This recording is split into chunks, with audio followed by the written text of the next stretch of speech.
There's a saying in cricket that batsmen can set up games or save them, but it's the bowlers that win matches.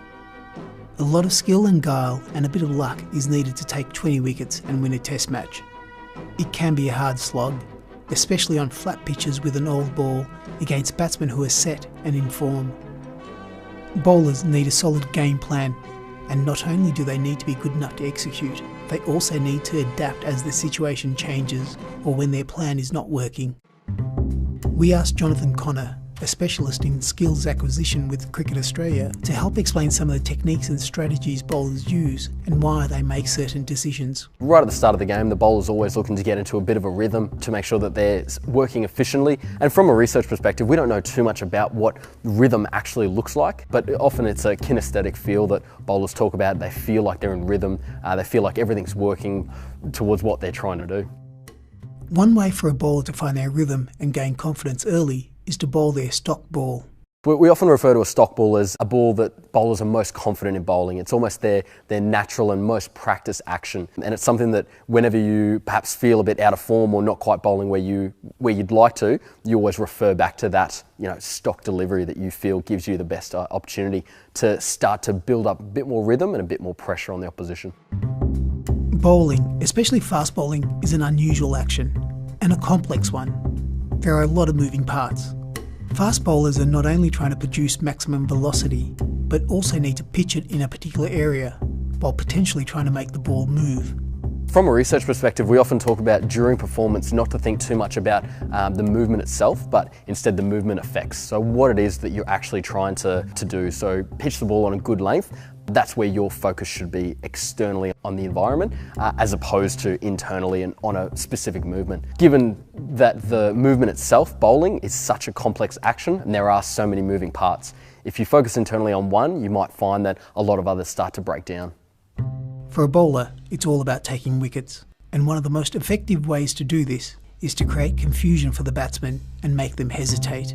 At the start of the game, what the bowler's probably trying to look to do is get the batsman to play off the front foot and execute some vertical bat shots. So often what the bowler might do is try and bowl what's called a good length delivery, where the batter is in two minds or indecisive about coming forward or stepping back.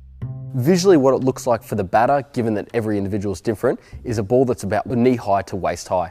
So for example, with a full length delivery, what we often see is batters execute a vertical bat shot off the front foot, and it's quite stable, it's quite comfortable, and it's quite efficient. Likewise, when a ball is pitched very short, often we see batters step back to the ball and play a horizontal bat shot.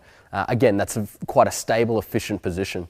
However, when bowlers bowl what's considered a good length delivery, which can be anywhere between 4 to 6 metres from the batter, it often becomes this region where it's not quite stable or not quite efficient to be on the front foot or the back foot.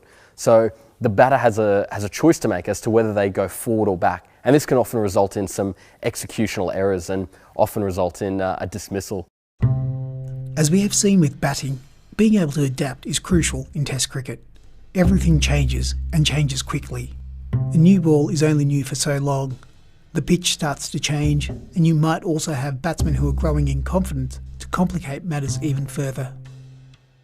And not only that, where you want to pitch is obviously incredibly difficult, but also you've got a batter who ultimately can adapt and move to you. So if you're bowling a particular ball outside off, you can have a batter like Steve Smith who will walk 2 stumps across and be able to play shots that you might not necessarily anticipate or expect a batter to play to you, which can basically disrupt your game plan. Oh, that's great driving in the ball.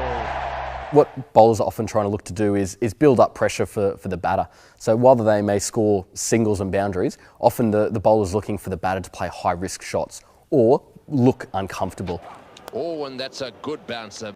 Both batters and bowlers will walk into a game with their own sort of game plan or their idea of what they're trying to accomplish or how they're going to try and accomplish it. But naturally, you always have to adapt to not only the conditions, but also the opposition.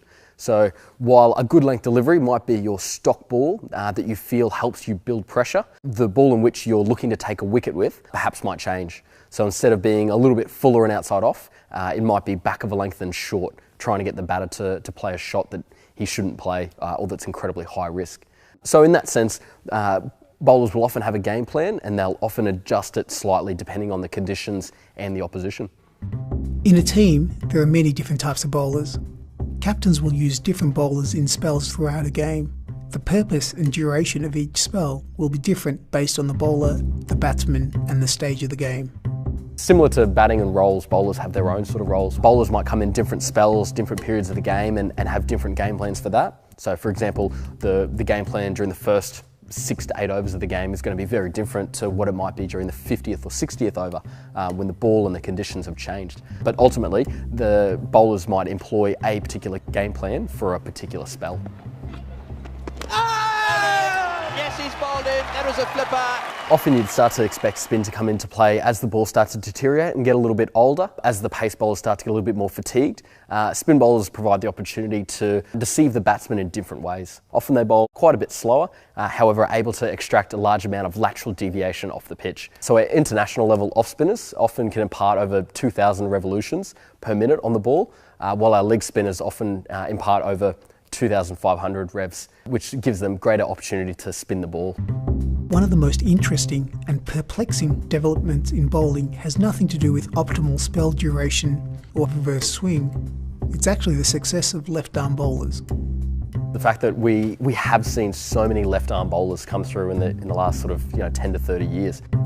We sort of draw on some previous research that's looked at the fighting hypothesis, or the negative frequency effect, where if you're an up-and-coming cricketer and you face 75% of your deliveries against a right-handed bowler and only 25% against a left-handed bowler, all of a sudden, once you get to the higher levels, that left-handed bowler has an advantage, simply because you haven't seen them, you haven't attuned to their kinematic cues, and perhaps you don't anticipate their bowling action as well as you do against right-handers.